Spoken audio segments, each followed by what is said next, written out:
Good day, everyone. Good day, and welcome once again to RPT Entertainment's channel. And with us today, we have a great actor that works with RPT Entertainment, and we're proud to have him within our company. His name is Kevin Moccia. Now, Kevin, am I pronouncing that last name correctly? If not, let me know. It's actually, it's pronounced a bunch of different ways, but my father preferred Mosia. It's Mocia. also pronounced There it is. Mosia. There it is. When I was in the construction business, I always pronounced it Moshe because a lot of clients that were Jewish, Moshe means Moses. So I just went with it, man. It was like a way in. They're like, "Oh, it's Moses." I'm like, "Yeah, that's me, man." And people, I finally got the nerve to ask him that. I know I just call him Kevin. I It never all pronounce depends, the last name. I just call him Kevin, okay? And I want to clarify something before we get rolling here. The name on the bottom says Regina Gallagher. No, that's not Regina Gallagher. This is really a male. And it's that Regina I Gallagher know. is I his got the wife. long hair, but I'm Yeah, not he a has long, yeah, they're pretty hair. Look at that pretty hair. Regina is his wife. an So old let's man. not think that we're doing some trickery here. This is the real deal. Okay? So Kevin, I'm gonna start by asking you this question. Where you from, Kev? Where you from? And how'd you I'm get from your a start? small town outside of Detroit originally. Nice. I came to New York City by bus in 1980. Elton John was playing in the park, Central Park, that summer. Wow. Yeah, and I will never forget the moment I got off the bus for good. Like I came to, there was a guy standing at Port Authority with Mm-hmm. he had a freaking he had a tire iron. He was standing there, was a little short dude, looked like a guy from like a band, like a 80s rock band, short dude, muscular. And I must have been green as green could be, man. I came off the bus and he said, "Hey, you," he said, I need you to help me fix my car.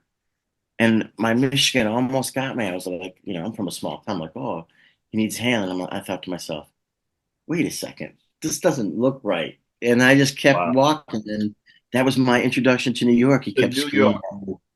Yeah, it was like Wow. just stepping off the bus, Port Authority, 1980.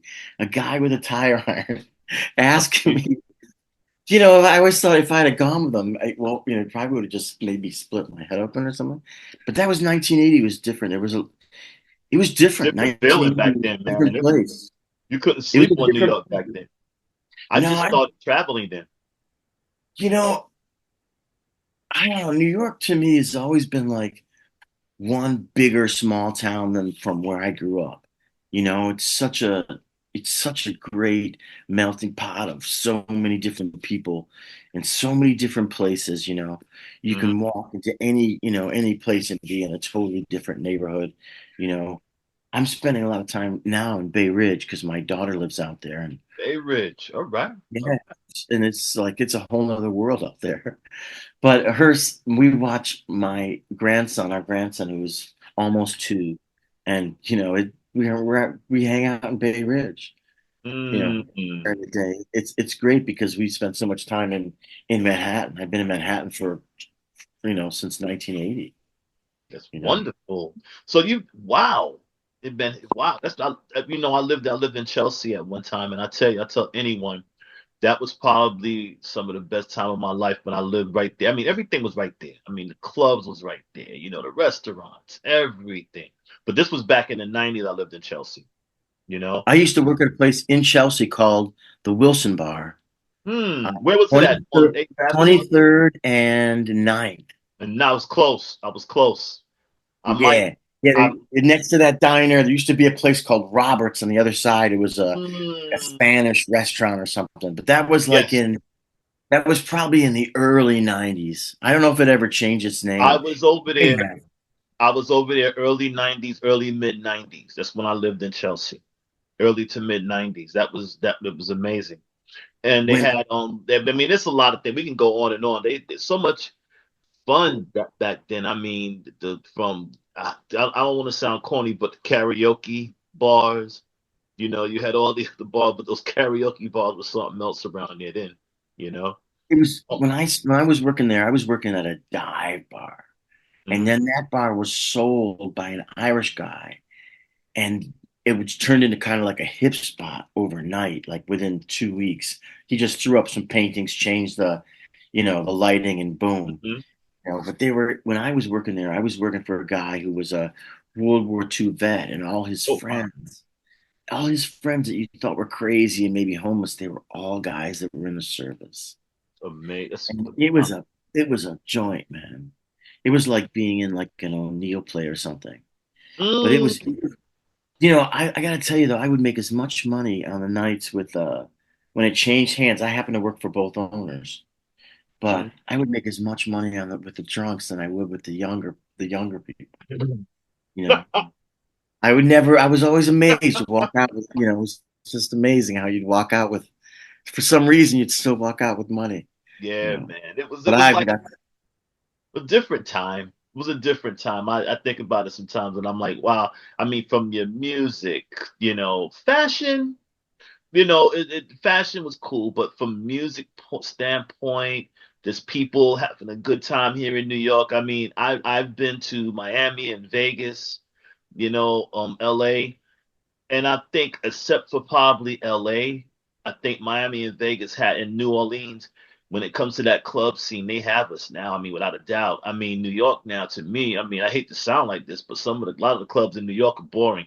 I don't go to them as much anymore because of that fact. I mean, when you see the change, people don't mingle like they used to. It's more like you know, look at me. For men and women, not only women. Now, it used to be women would be one, look at me. Men do the same thing. Men don't want to, talk to women. Women, stand there with the girlfriends, dance with the girlfriends most of the time, and that's about it. But anyway, let's move on. Now, my wife Melanie, tells me this. She says the guy's a dead ringer for Robert De Niro. Now, people, can you tell us about your experience of yeah. looking like Robert De Niro? Tell you, I was walking down Sixth Avenue once, and these two guys were in a car, and they must have been from like Staten Island or somewhere, because I could hear the accent, and they're like, "It's Bobby, it's Bobby."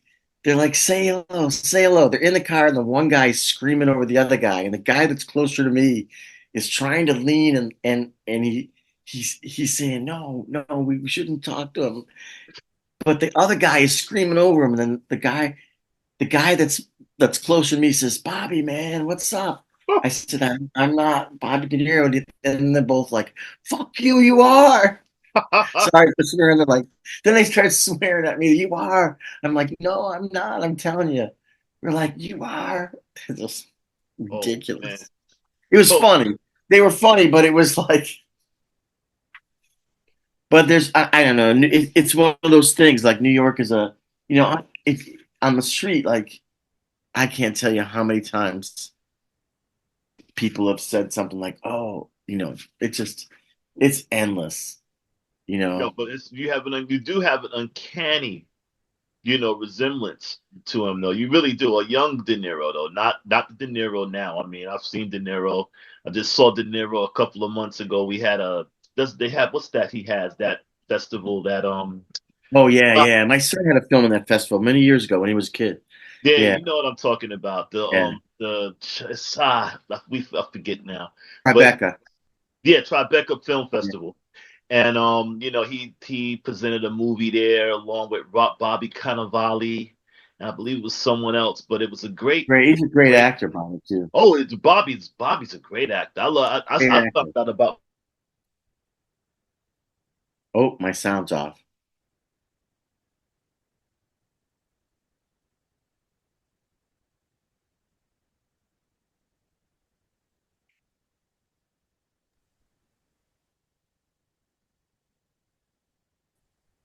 Yeah, I was saying I found out about Bobby Cannavale when they had a show here called they were filming it here too with la la la la la. What's the guy's name? With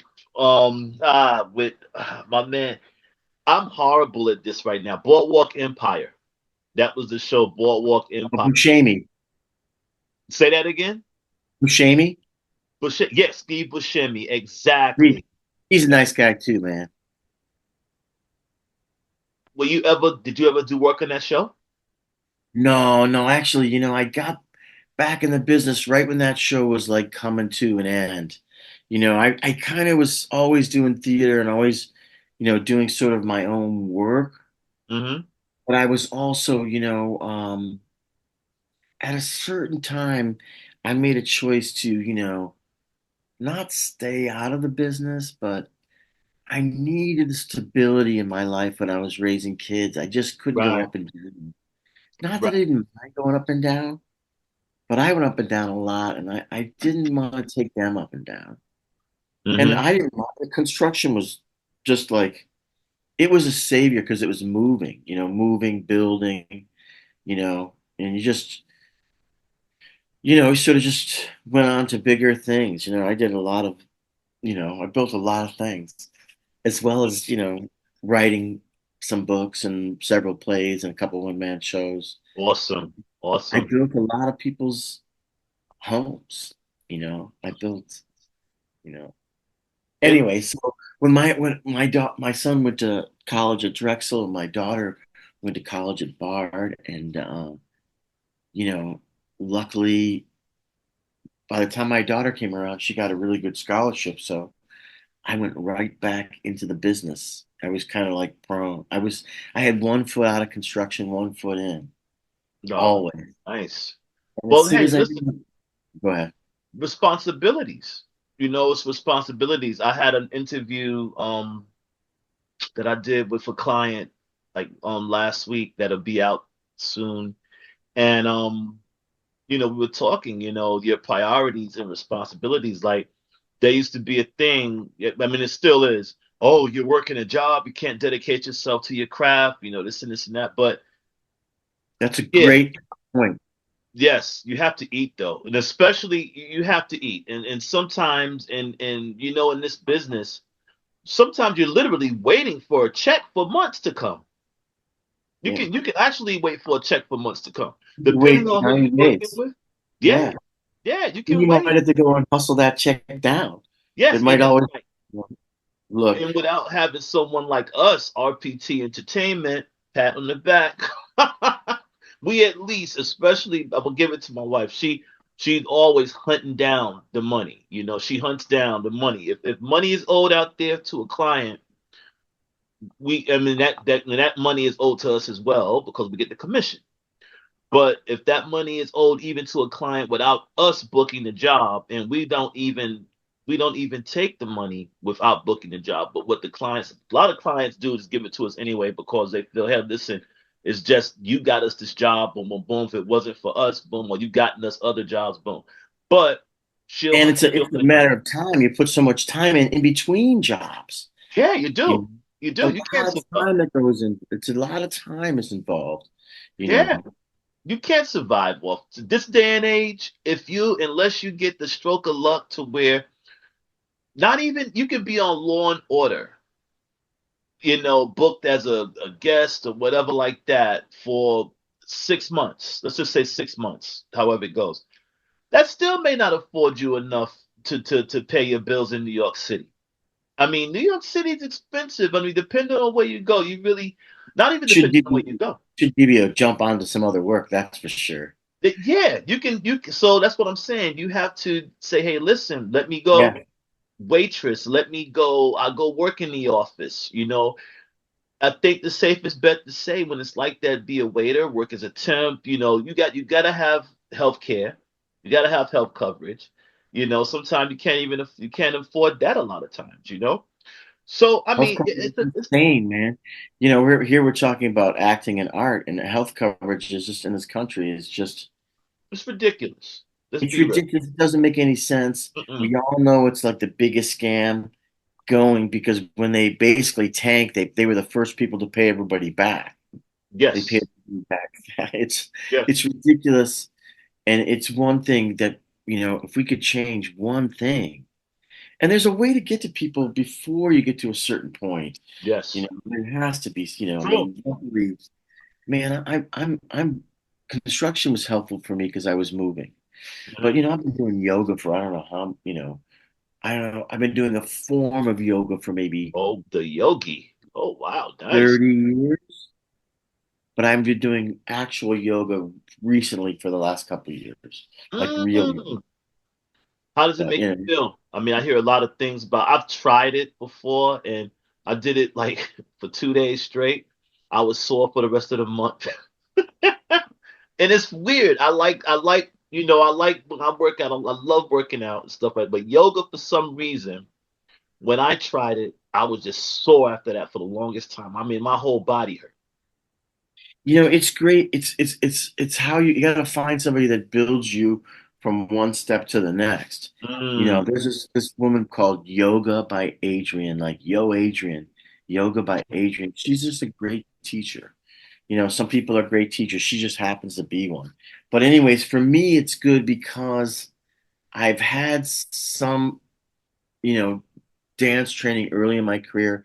So nice. I always kept that kind of those warm-ups and things, Hmm. even though I didn't dance. I liked the warm-ups. I liked the way it made me feel, certain sort of ballet things I did for years, which gets you back to your other question and the way I was trained.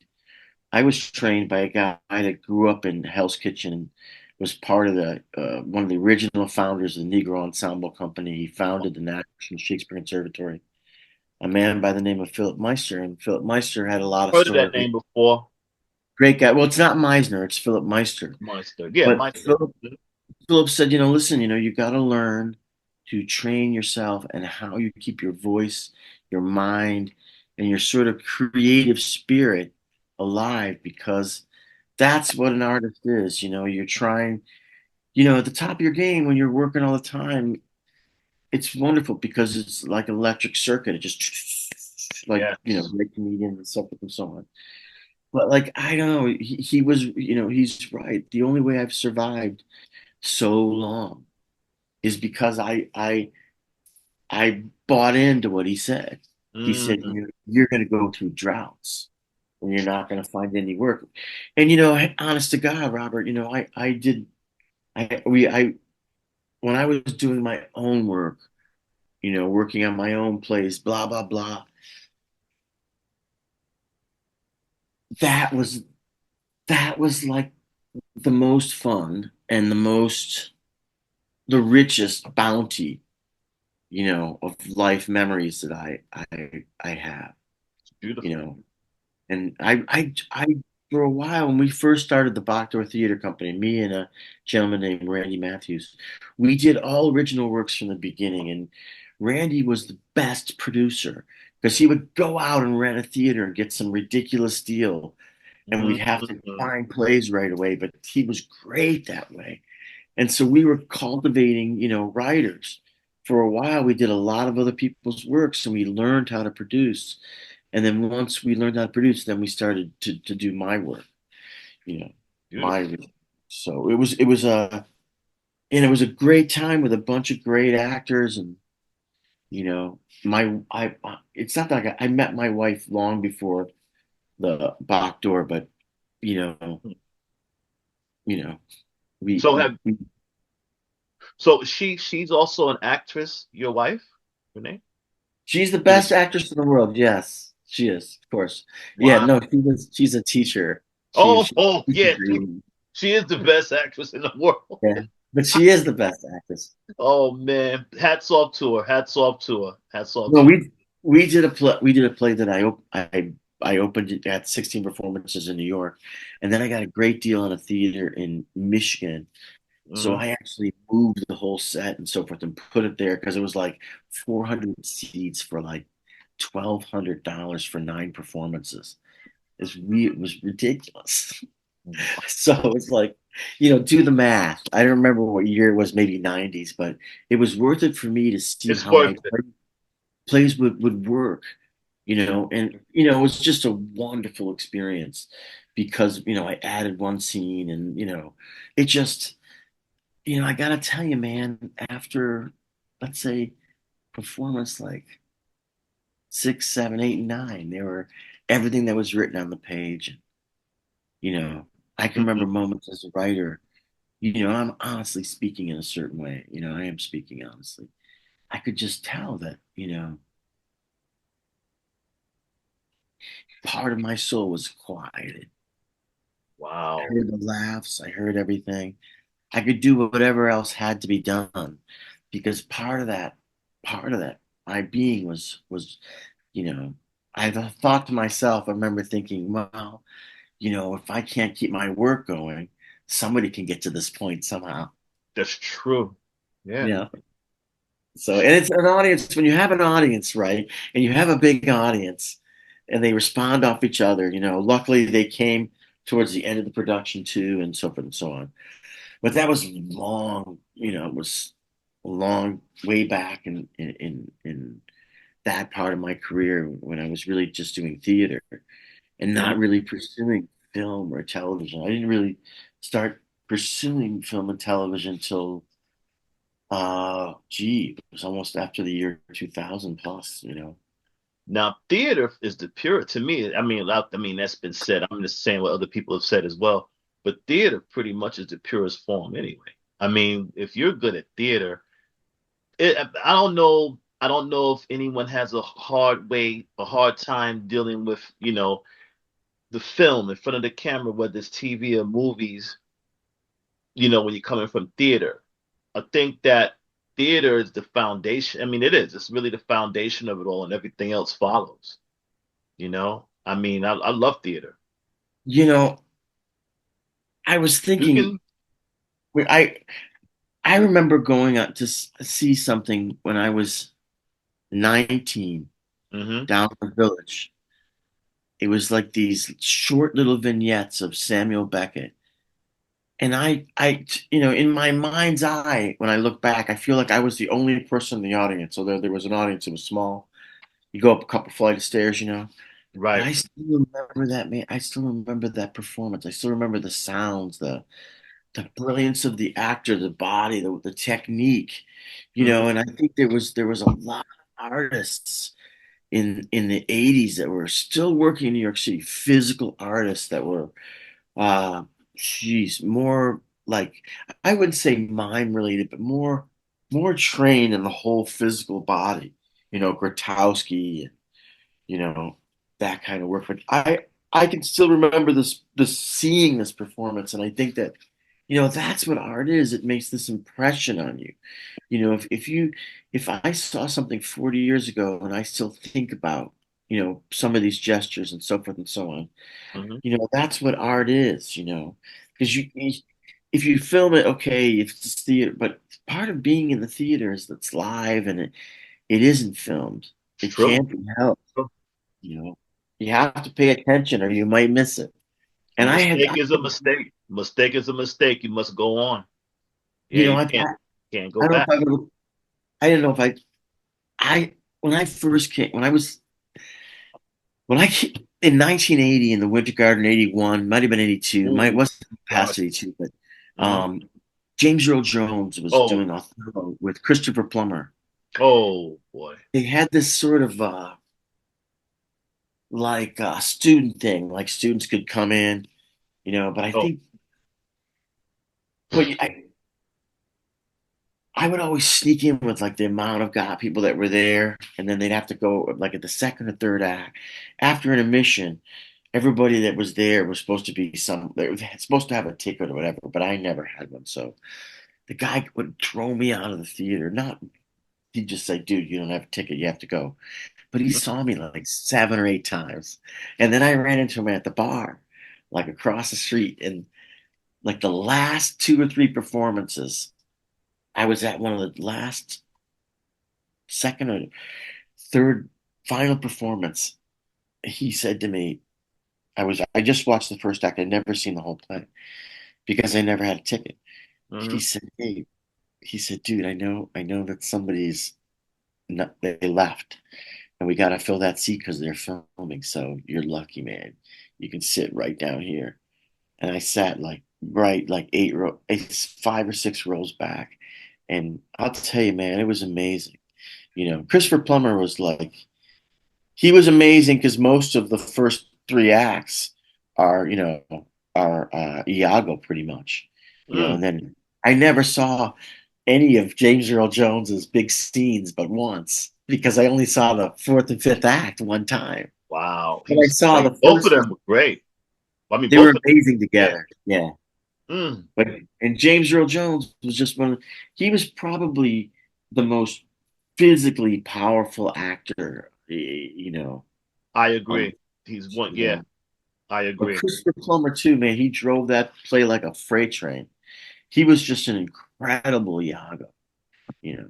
Let me And ask. Denzel, Let me ask. Is Plummer still? Is he still around? He's still around, or did he? I really don't know. Yeah, I gotta check. I'll check that out.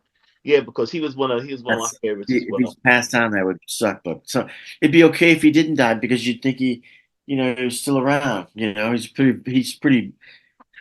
in great shape. Had a Mm-hmm. long career, had a long stage and film career. Well, rest in peace. We already know James Earl Jones. That was, I Yeah, believe, yeah. he's just recent, but yeah, Can I have a better life than that, man? That's a right. good life. That's true. Gee. That's true. So let me ask you, in the business, like you as being an actor, what's been your most what's been your most interesting situation, or one situation that you'll never forget as an actor later on down the line, I can say. Like when this is what you want to do and you're having projects or whatever. I mean, and did you work with someone that inspired you, or was it the project itself that pushed you? I, You know? I I always did my own work, and I've said this story a couple times, but I used to know this guy that he's passed away too. Mm, It's a long story, but he was the Paris boxing champion, Dublin boxing champion, okay. Oxford champion. We were friends, and he really taught me how to box. He was a real, great boxer, but he was older when I met him, so really just wanted some young guy to chase him around, work on his defense. I mean, he had so many injuries. But one day after we finished working out, Jack said, "I'm going to see this play," and I said, I was going to go home. He says, "No, man, you should go. Oh, you got to socialize. I got to meet people." So, anyways, I went to see this play with him because I knew the producer, and I met this guy, and he kept looking me up and down after the show, and he said, "Dude, I gotta tell you, man." He said, "I've been doing this play. I've been understudying this play, and the guy that I'm understudying is leaving, and I'm going into this his role, but they're Mm. looking for an understudy, and you're fucking perfect, dude." He got me an audition, and within 24 hours, I was an understudy on Broadway, and Awesome. playing. I remember I came home, and my wife and we ran to the theater that night and saw the play, and I knew I could do it. I knew I could do that. It was just like it was great. It was a great experience. And I remember leaving that audition and everybody was there. The writer was there, the director was there, the producer was there. Mhm. And just before I left the room, they asked me, they said, "By any chance do you play baseball?" And Wow. I said, Okay. "Listen," I said, "I got my first Tigers uniform at the age of 4, and I didn't take it off till I was probably about, till it wore off. I would Oh, not take that wow. uniform." Nice. You know, I look back on it, I couldn't hit anything over 80. Mhm. I couldn't even see it. You couldn't hit 90, anything over 80 of night. Wow. I could hit Well, 70, 60. Out after 80, I couldn't see it. 90, no way. 100, I don't think I could ever have adjusted to it. you I got could me too. catch. I could catch, but I don't think, I don't know what baseball is because I never got past 70. Well, You know, I think what we have to do, you and I, because go see a I game. I've never hit. My game is more like football. Or you want to go to the cages? You're off. Your sound is off.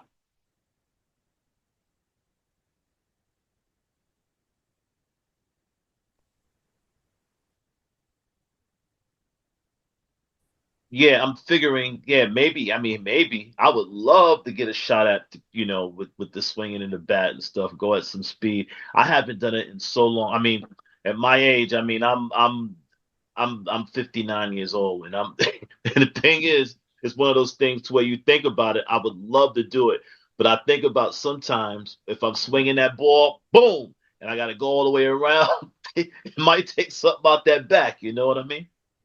You got to do it like Rod Carew, man. Yeah. Oh man, with the Just rod, lay the bat on there. You that just lay little, the bat on there. He little never swung that stance, hard. that stance, smooth. Look, Or he my was. my older I have to tell you, my older brother taught me how to hit when I was younger.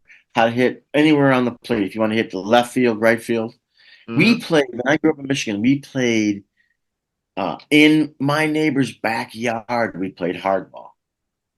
Wow, to play hard. Yeah, and we had one rule, and we had one rule. Like if you fouled the ball, like the backstop was the dog's coop. Was this Mhm. dog's coop, and they never picked up the dog crap in there. Like you batted against it, man. It'd get nasty like late July. But if you fouled the ball off into the coop, A, you were out, and B, you had Wow. to get the ball. You had to go get the ball and all the dope, the coop crap. Get Yeah, the man. coop But crap. we played. There were so many kids when I grew up in that neighborhood. We played constantly. Mm, And my elder brother was quite an athlete. So I was always fighting to play. With the older kids. And you know, and if you could play at a certain standard, you could do it. yes. Yeah, that Play at definitely. my elder brother's standard, he'd let you play.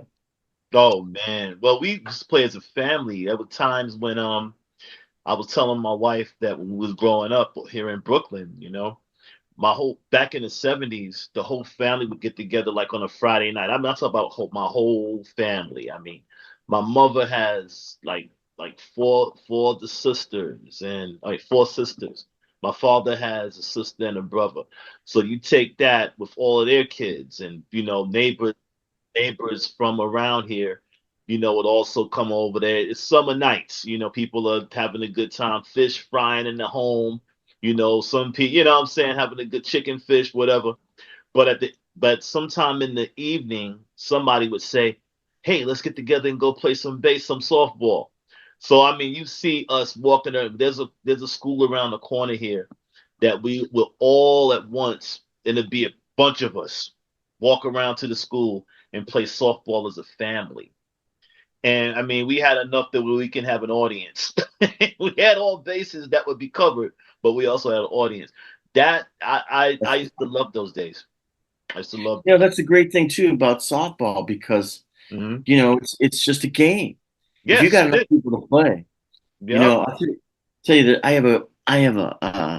I when I was playing with the Broadway League, we would practice in Central Park, and one day we were practicing, and Dustin Hoffman was Oh, hanging on the backstop, oh, hanging hanging on the backstop, and he's watching us. Just I don't know how many there was. We were just playing, right? So I said to him, I said, "Hey," because he was there for a while. I said, "Do you want to play?" very nice He man. said, Mhm. he said, "I just want to hit." Right. I said, "Cool. You don't want to field?" He said, "No." And he said, I said, "No worries, man. You're Dustin Hoffman." He's I so cool. said, He is I so said, cool. "Do you want to run? Because on a 10th, after your 10th hit, you can run or you can just keep hitting." I just He want to goes, hit. "No, I'll run." He says, He's gonna "I'll do. run." Now you see all of Dustin Hoffman's movies, he's always running. Marathon Man, he's running. Uh-huh. He's All always. of his movies, Graduate, he's running. End of the Yep. film, he's running. Hmm. Well, I'm playing shortstop, right? And then tenth the 10th ball comes and say, "Okay, man, you want to run it? Because I'll run." So he hits the ball deep in the grass at short, and I dig it out, right? Wow. I turn, and there's Dustin Hoffman Yes. running for its first base. And I'm thinking, what do I do? Do I throw him out? It's Dustin Hoffman, man. He Man, is he's been in so so many cool. Tootsie, man. Yep. Look at Yep. him go. And I'm thinking, Kramer versus Kramer. he's not moving that fast though. No. He's going, man, but he's Yeah. not. But it's just the thought you got that the guy is just so down to earth. He is. He's possibly of the actors that I've come across, of entertainers that I come across in my lifetime. He has to be. He's up there. I mean, I'll cite Bill Clinton because he was a former president, but he's up there because of the simple fact he's just so normal.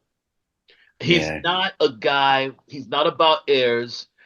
I tell you a really quick one because this is about you. But when you brought up Dustin Hoffman, I can't resist. I was marching. We was protesting. I was with Al Sharpton. It was going back, I think, early 2000s, and we had a problem. There was a problem that he didn't like the fact that Jennifer Lopez, I can, she in one of her songs, she openly said the N word. So Al Sharpton didn't like that, and he got a lot of us, bunch of people that wanted to join him. We marched up. I believe it was Madison Avenue over to Sony, I believe Sony, the Sony company, because that's the label she was with. And as we're marching, it's a bunch of us marching. Dustin Hoffman is coming up, I believe, if I'm not mistaken, like 55th Street, coming up there. He's going into, as we're marching, he's coming this way. He sees me. He goes, "Hey, hey, what's this about?" I go, I that's long. go, I go, Dustin Hoffman. I said, "Whoa." I said, "Man," I said, "Oh, this is about, protesting of the N word." So he goes, "Really?" He goes, "Who's leading the march?" I said, "Al Sharpton." He said, "Really?" I said, "Yeah." I said, "Look, I'm marching, but I mean," he said, "No, I'm marching too. I'm walking." Al Sharpton never knew, unless he happens to watch this, that day he did that march. He didn't Dustin know it was Dustin Hoffman, Hoffman. he did not know Dustin Hoffman was in that line, was in that crowd. I was trying to get the Revs' attention while Dustin Hoffman was marching with me because that would have been huge. You know what I mean? And I just couldn't get his attention because there was so many other people in front. But yeah, Dustin Hoffman was like, yeah, he was so cool. Shook my hand and said, "Good luck. I hope everything works out and it's a good march." Boom, boom, boom, boom. I was like, "Wow, this is Dustin Hoffman." I mean, and I'll never forget it because he stayed. He stayed. It's not like he was just talking or whatever. He actually stayed, walked, marched, talked. And believe it or not, he was so inconspicuous. No, and not meaning to be inconspicuous. He was being himself. No one realized who it was. They just thought it was a white guy trying to join the march. Tell you, when he was hanging out at the baseball court, he was just hanging out. Yeah. He was hanging out at the time, and but he wasn't hanging out in the on the bleachers. He was hanging No. out on the back He fence was hanging. behind the He was preacher. hanging. Oh He man. just, and I thought, God, just like the freaking playground, he's just waiting for somebody to ask him if he Oh can play. Because wow. I think we had extra gloves and stuff. I Hmm. mean, anyways, he did some stage too. He did Willie Loman. Oh He yes. played Willie Great actor. Loman, Hmm. and I think I think he came to see a buddy of mine's play many many years ago. I had this roommate. We were up for the same part, and they they asked me if I tap dance, and I said I don't, but I'll learn. Hmm. And they asked him, and he said, I do tap dance. He never had a tap dance for the part, but he got the part. I didn't. And Dustin Hoffman came to see that performance that he was in. Wow. That was a long time ago, but it was a very small little theater, you know. Oh man, this is a But great. These are great stuff. I mean, I'm gonna do a show one day because you're hitting we're I've been just talking around about too long, everything man. under the sun. No, we're talking about everything under the sun. I mean, you might be a regular guest. Yeah. This is like everything under the sun because what I'm thinking about. I mean, there's so many. I might when this channel gets big enough, I might do a show. But this is New York City. I may do a show with and having people call in or state which celebrity you met that, whether it was good or bad, but who was your favorite celebrity that you met? Who was the favorite that you met? Not that he's your favorite celebrity, but which celebrity, when you met them, was like unbelievably great to you? Or not great to you, but just being normal to you. Just, I want to do that. I want to do something, Yeah, there's some funny stuff there, man.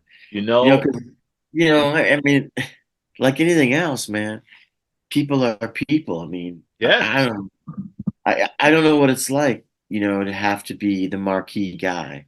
I've never, that's not me, you right, know. right, right. But there are a lot of guys are the marquee guys. That's, you know, It's something else to be that, to be on that level, though. I mean, hey, listen, usually, I'm listening. usually you be the marquee guy, the guy who plays poker with the marquee guy. That's I don't know.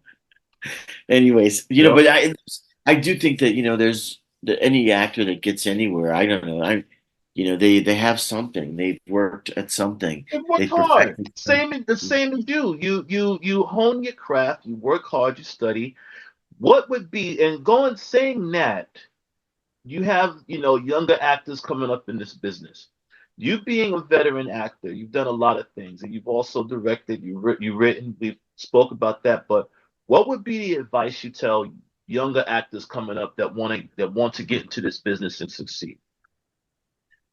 I would try to have the most consistent look possible. You know, do something. I don't know. Just whatever you can do to get. If I were starting from the beginning, I would just. For me, I always like being on set. I know that a lot of people don't. Hmm. Like they think that doing background work is beneath people. But uh, I've met so many directors doing background work because for me as an actor, if I'm not working after a while, I just want to be on set. Right, I just want to right. get that vibe. And That usually, vibe you if you can't. run into Yeah. people, if it's a large crowd or some people you haven't seen for a while, it's great. Mhm. It's like a big family, you know. But you know, the film business is like it's just such a great business the way the way it's set up. It's just like a Right. circus. You have your tents and then it's okay. It's go time. Time to perform. The ringmaster, pops the lights on. And you get an opportunity. It's great. You know, uh, and It's I know it's just for me. I hope to be in this business for a long time, for as long as I'm healthy. And I think as I'm, like I, I've I've never really tried to write commercial work mm, because I've always written what goes through my mind. it's nothing You wrong know, with that. it's just Right.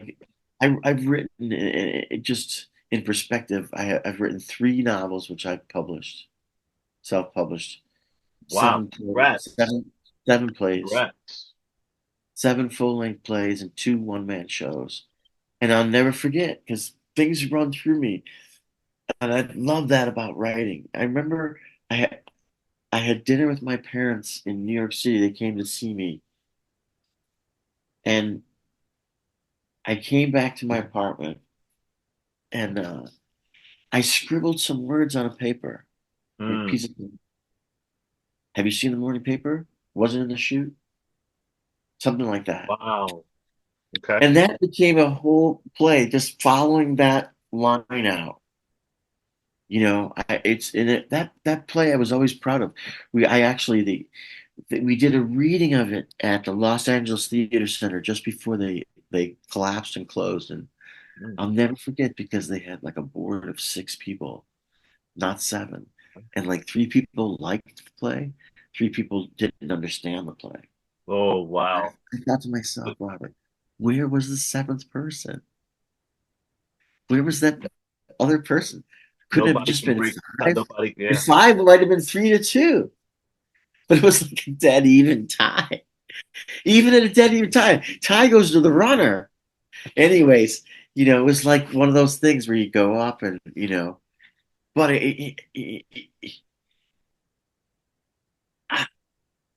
my career spans so many weird like crevices and cracks. Theater was one aspect, and writing was another aspect. Directing was another aspect. Just doing film work was an aspect. After my kids, were in college, you Hmm. know. And I think film was. I've always thought of it. I didn't say it like this, but I've always thought of it as a not retirement, but you could do it when you get older, And getting back And to your question, I think and you should just type you should allow yourself to be typecast as you're young. Get any parts you can and they can see you play it 7, 8 times, stamp you out, yo, and yeah, then go on and take the money, invest in yourself. But that's once you right. do, you have a chance to do more. You have a chance to do theater. If you're on a TV show for a couple of years, you can still do theater in Oklahoma. True. They'll Yeah. know you. They'll buy your tickets, but Hmm. you have to have that little bit of anything you can get that you can cash in on so that you can continue to work or work in a different aspect or, getting that was your original question. Yeah. And it's like, it's different levels of, I don't know how much theaters train for the voice that much now as they used to, because a lot of theaters are mic'd, you know, Mm, it's, so, okay. and That's I don't true. know how I think a lot of younger actors are afraid of theater if they've never done it, you know, you know, You, I never thought about that before. Like, yeah, they're more mic now, the theater. That's true. That's yeah, true. So that takes away a little bit. I mean, I know, but like I said, this is something. I mean, we always going to the theater. I mean, and off Broadway, a lot of off Broadway stuff, off Broadway. But the off Broadway stuff, yeah, they're mic. Of course, the ones that are in on Broadway itself, they're mic. White Way is mic. But off Broadway as well. So, you know, yeah, something to think about. when I I first mean, came to theater, man, I've always been lucky, Robert, really fortunate.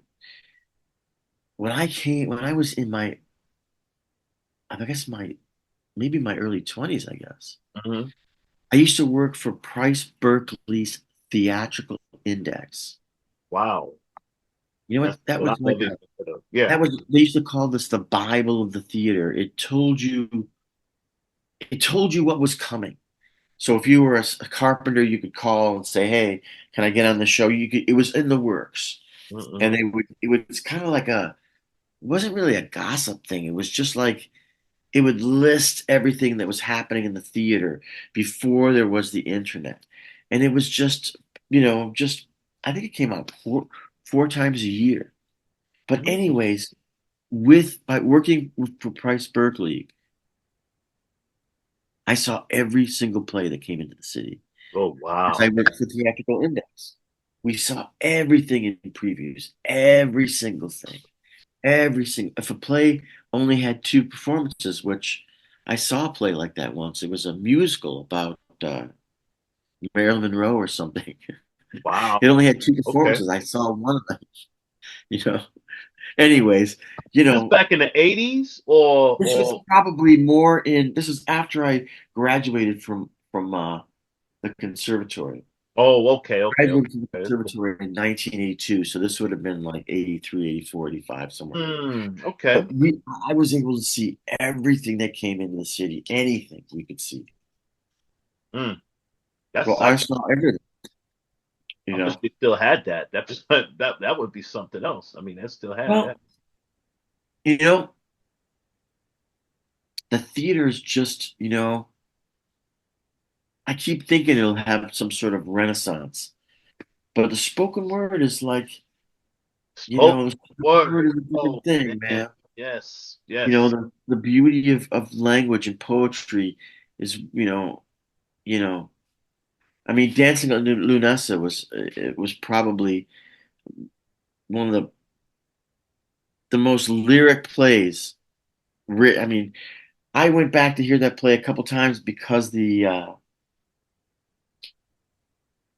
was just written upon every syllable to end. It was just so brilliantly written, and I don't know if I don't see a lot of plays in Europe or London or Ireland, so maybe there's more things happening there that are more, about poetry and so forth and so on. But I don't know, like I don't know about poetry in the American theater. Mm, I don't know. Or it's just I don't hear it. That's all. wow. Oh, that's something. Let me ask you, did Melanie, I know it was I didn't do, but did Melanie invite you? We have a meetup group. I created a meetup group, that would be consisting of only talent, like actors, the actresses, models, maybe, singers. I mean, people, of the arts, could even be artists, I mean, painters, whatever.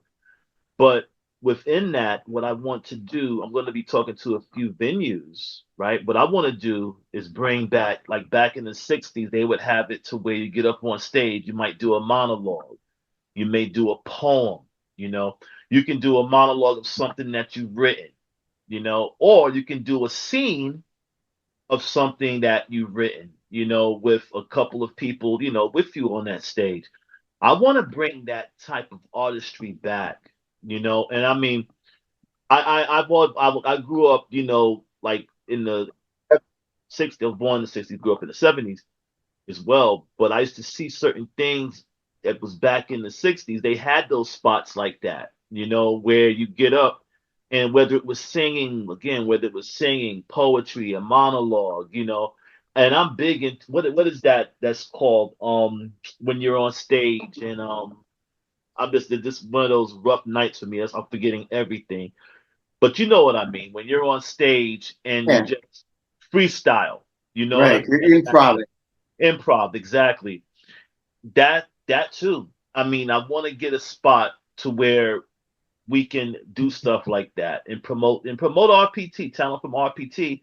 And if you're not, with from work with if you don't work with us as talent, just stop on in and just have fun, get up on that stage and do what you do, you know?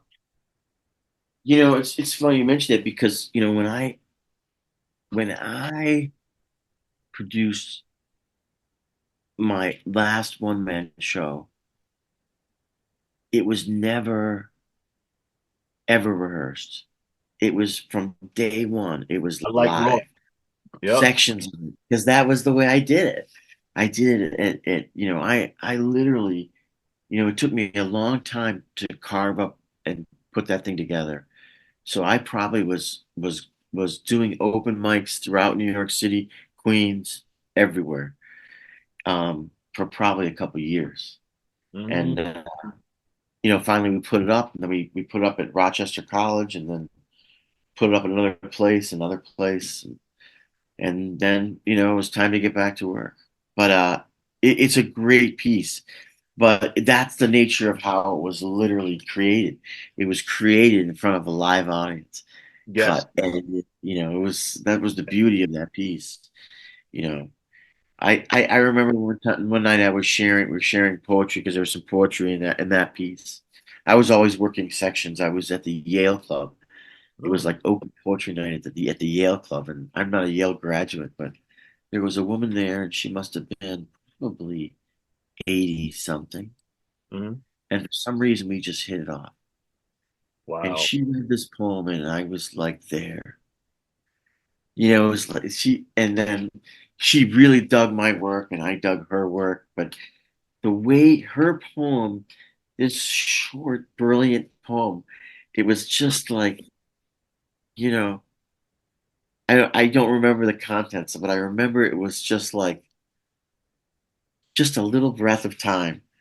You Wow. know, it was just, different individuals too, and you're kind of like, going from place. It was a great time. It kept me busy for a long time because I was still doing construction and I was rehearsing that play whenever I could get a chance, Mm, And finally, I was able to put it all together and have a little time when I could put it up. And I actually put it up at the very stage where Regina and I really first met, was that it's a place that used to be down in Chelsea called the Vortex. It was on 23rd between 23rd and 24th on 11th. It's right now. There's just a massive, The I building. think yeah, they built, and I remember the owner. I hadn't seen him in years, and he's like, "No, dude, they're not gonna build over me." He's like, Oh man. I'm gonna be in the lobby." I'm like, "No way, dude. No, no.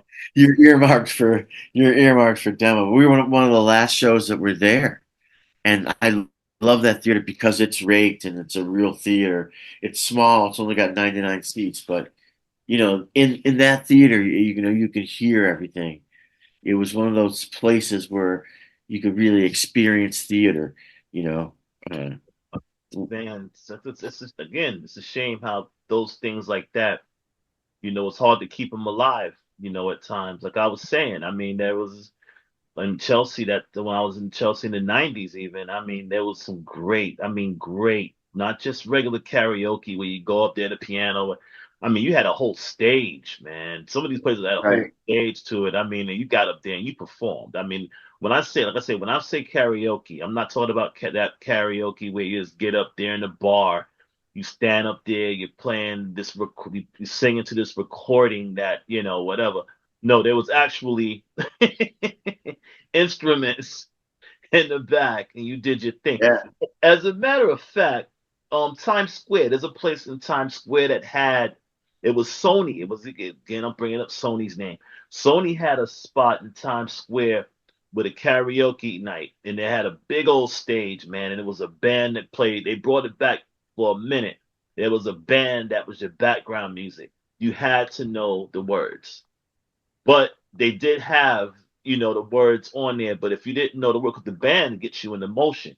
I mean, you can yeah. go off on your own because the band, I mean, I even got up there and sang, good God. I mean, it was like, it was so much fun, so much fun. I did my Prince. I think I did Prince, the probably When Doves Cry, Let's Go Crazy, if I'm not mistaken. Yeah, man. There's there's I did a film several years ago, and we had to shoot in a bar, and we had to be there around 4 or 5 in the morning in Long Island or whatever. And the same day, a guy that who I've been in a couple of his films, he wanted me to sing with his band Oh, okay. two songs. I had to play a character, and then he would bring me on stage. I played this character named Boris, who was a record agent, and I was supposed to go out and talk to the audience and talk to all the artists, and then I went up and sang. And guys were really pissed at me when they found out I wasn't an agent. Guys were pissed. Guys were really upset. They were going to kill you. They I, want I was playing to my kill you. part. So, anyways, but I thought to myself, "Fuck, man, I can't not sing. I'll never. When am I ever going to sing with a band again? I gotta go." Right. That's the But thing, man. That's the of dream course, for a lot of people. they said they're going to get on by 11. Of course, we didn't get on till like 1. So when we finished, I drove from there right to the set, right? And I just said to myself, well, my character is plays accordion. And he was doing a wedding, and the boss called him and said, "Hey, we got a meeting." And I was like, "Oh, all right, I'll see you there." But that was my character adjustment. That my character was in a band, played for weddings, was Oh, also a monster, played accordion, and the boss called him after a gig and said, "Hey, we got to meet. It's important." And I said, "Okay." oh man. That is nice. That is, but Yeah, it see, was a great night. this conversation, I mean, we really went we really went off. And you know what? This wasn't an interview. This was a No, conversation. this is a This conversation. was a conversation. And I like that. I like this. But there's gotta be a part two. Yeah, Okay. we got to get a scripted format, man. We can't Yeah, be. yeah, yeah, yeah, yeah. With you and I, yeah, we got it because we're gonna go off. We're gonna go off. Hey, So I guess before we I get, will. where did you grow up in Brooklyn? Where did you grow up? East New York. East New East New York. York. Yep, East New York, Brooklyn. It's on the edge of Queen. I live near City Line, a place called City Line, which is the border of East New York, well, Brooklyn and Queens, I can say. It's not how, but it's not, Rosedale, Queens, is it near there? No, Rosedale's in Queens. That's Queens. that's That's further out. farther out. That's farther out. Rosedale, Rochester, that's farther out. Yeah, so I mean, where I'm at is not no, it's not bad at all. I mean, it's I'm not far from the city. Transportation's Francis all. Lewis Boulevard, Say it again. Francis Lewis Boulevard, off that. Francis Francis Lewis. Lewis Boulevard, that's Queens again, but I'm Oh, not it too doesn't work for far. you. I'm I'm trying to not figure that out what's far from next there. to the edge. Yeah, I'm not that far from Francis Lewis, although it's in Queens. You know, that Francis Lewis is not that, yeah, that's not bad. Yeah, that's like Francis Lewis might be 15 minutes away, Right. 15, max 20, depending away, you know. I'm always in Jamaica, Queens, Woodhaven, Ozone, you know. When So, I yeah. was doing construction, I finished my construction career selling roofs pretty much. Mm, okay. So I worked for another company and I literally went out and measured and sold. But I sold a lot of roofs in that area, man. Jamaica, Ozone Park, a lot of Queens. I always loved that kind of, it was very simple because when Hmm. people trusted you, you Yeah. know, I had a great line once. I was talking to this client and she goes, "Well, I just want to patch my roof. I just want to patch it." And I said, I took her into the garage and I said, you look up there and tell me what you see. And she said, "What do you see?" I said, "Those are clouds. Uh-huh. You're not supposed to see the clouds from your garage inside. No, no, no, Your roof can't be patched. no, you It's can't. it's not. That's a 10 years ago you could have patched it, but that's a now hole. That's a real hole. You so can't you're do not supposed anything. to see the clouds from your No, garage. no, no, no, no, no, no. In fact, I measured it from your neighbor's roof. No, I didn't get on it. Mm. I would have gone right through. It was shot. She goes, "Well, I got Oh, to find somewhere to patch it." I said, "You got to get that out of your mind, it's patching, man. done. It's done. It's a wrap. Long time. Don't let anybody go up there because they'll go right through, man." Yep.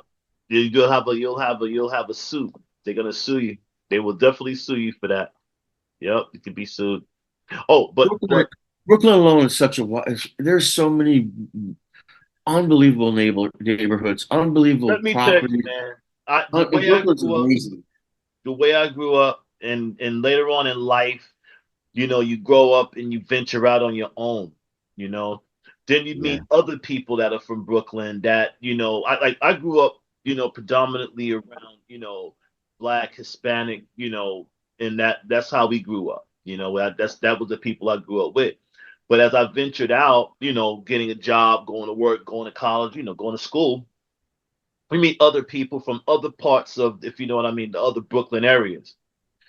And the one thing we all have in common in Brooklyn, Brooklyn has some of the most confident and cocky people, not in a bad way. I'm not saying in a bad way, but Brooklyn has a certain arrogance. I don't care if you're black, Hispanic, white, even Asian, Jewish. I don't care. Brooklyn has this attitude. You know what I mean? And you can't oh, can't you can't get past it. You can't get past it. And if you got this is a funny thing. You can be on a cruise somewhere, right? Or somewhere where you figure you're out of the country or you're out of the state, you know. And soon as somebody goes, "Is Brooklyn in the house?" That's a something worldwide there, thing. man. People, hey, hey, hey. Then you see who the ones that raise their hands. Then even if they don't even live in Brooklyn anymore, and they have Brooklyn, they don't even have to have Brooklyn roots anymore. They just proud that they can say they from Brooklyn. Then they see other people from Brooklyn that's visiting or there, boom, boom. You become instant like connections. Like, okay, yeah, yeah, yeah, let's get together. Let's swim. I'm gonna come on. But that's how it is. I mean, don't get me wrong. It's not a paradise. No, but it's just a vibe that we have. A lot of us do have it. I mean, if you've been out there in the Brooklyn streets, regardless if you're from Bensonhurst, East New York, Brownsville, Bay Ridge, Coney Island, Bed-Stuy, you all have, you have that kind of vibe, regardless. And that's the one thing I can say about Brooklyn. It's probably one of the most proudest communities that you'll ever see. I mean, you have, of course, the Bronx, you have Queens, whatever, but Harlem, Manhattan. But when you say Harlem's up there too with the pride, oh, from Harlem, boom. But Brooklyn, yeah, Yeah, Brooklyn is that's like, totally true. yeah, You know, Brooklyn. Harlem was always. I had a lot of my crew that I used to work with in construction was up on from 135th Street and around there, and all those guys, man, like Harlem, just like a big neighborhood. It You know, is. like It is. big. It is. Everybody knows I like everybody, Harlem. Yeah, and I like all the Harlem. old women are still watching out for shit. You know, Brooklyn's just like you said. Brooklyn, it's hard to explain. But I remember when I was in construction, and I did my first job from Manhattan, working in Manhattan for years. And Hmm. then I did a job out in Brooklyn, and the thought went to my mind, why wasn't I out here earlier? It was just like I was like Yeah, home out. You know, yeah. I just love, you know, it was another world driving out there and whatever, whatever. But I was out there for a long time. I finished my actual construction career out there before I started selling roofs. You know, I was doing, Mm, you know, major, uh, the last building I did out there was near, the Barclays Center. It was oh originally wow. built in like Have you 18. seen it lately over there? Have you seen it over there now? What they've done downtown Brooklyn, Barclays Center? It's Yeah, beautiful. totally. It's I hate. beautiful. I think it's amazing that it works so fluidly. Yeah, it's beautiful. I gotta take my hat off. The restaurants over there. I want to give a Traffic, shout it's not out so Sam bad. Simpsons. I mean, Simpsons is a great Caribbean restaurant over there. I'm giving that a shout out. Got it. But yeah, it's great, great. It's great over there. I mean, I don't know. I'm just a Brooklyn guy, man. I lived. Like I said, I lived in Chelsea. I've traveled, boom, boom. But hey, listen, I figured that one day I will probably leave or whatever. I'm getting older now. Retirement is I'm not now, but retirement in 10 years, whatever. You know what I mean? I want to go. I'm gonna keep this. I'm gonna keep this thing going as long as I can, man. Well, the entertainment business you can do, man. You can do it for look how Quincy Jones, bro. Look, NC Quincy 90, Jones. what 92? He My just God, passed, right? he was 70 years plus, man. Yes, You man. know, Isn't that and that's the thing inspiring? about it Isn't is that inspiring? inspiring. That's the Yeah. beauty of it too. With this, you know, with entertainment, you've gotta it's gotta be I'm like not putting a cap on it. You know what yeah, I think about it? I do other things as well, but I can't really speak about it with business. That I won't really speak about it right now.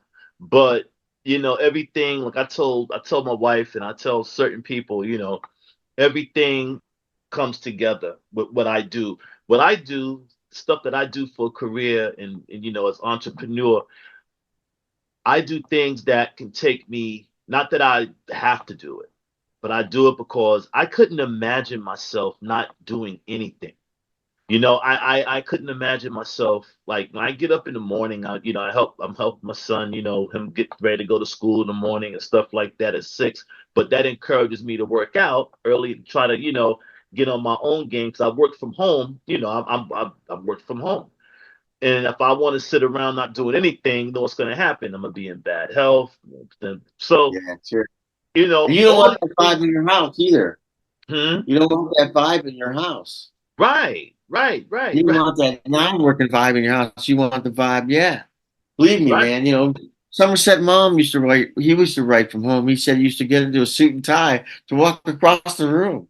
Yeah. I mean, whatever, Just get dressed up. whatever floats your boat.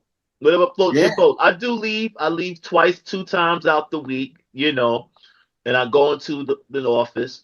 But, other than that, no, I mean, my schedule is pretty much set, by my pace, which I love. This business, what we're in, I mean, I love being from the management point of view, talent. I meet a lot of great people like yourself, but we are going to move more. We're going to still, man, with no problem, still, throw out, casting, I mean, submissions, submit people projects, but we're going to gradually move on to producing again. So I used to produce plays myself.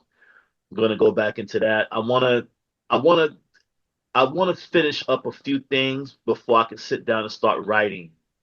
I have some great ideas. Maybe we could collaborate because I got a off camera. we're gonna set up. Maybe we can set up a date. We can just talk business, and Yeah. I have some ideas I want to run by you. I'm just about, I don't know, that I mentioned to Melanie that my this friend of mine produced on Land of Bat with Russell Crowe, and it's like one of the top films on Netflix in Canada. And I don't know if it's grossed a billion yet. It may have grossed a billion. But I'm looking out my window right now and I can I can. see the apartment where we were writing across the street.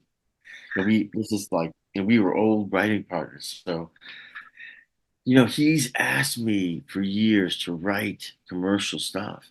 And I have some really good commercial ideas. And uh, I'm ready to write something really commercial and just, Okay, we're good gonna and get funny, together. but Let's rock but on the yeah, but weekend. Let's. also what I'm good at is if you got an idea, at least I can help. That's what I I'm just talking directed this about. play. That's I exactly what I'm really enjoyed saying. directing this. The reason I directed this play recently is because I wanted to get into that brain that I was at in my 20s, and I wanted to find out if I could still talk to actors, still communicate. And I was talking to somebody that saw the reading, and the person said, they see a bunch of readings, they go to the theater a lot, and they said that out of a 10 for entertainment, she said I would give it a 9.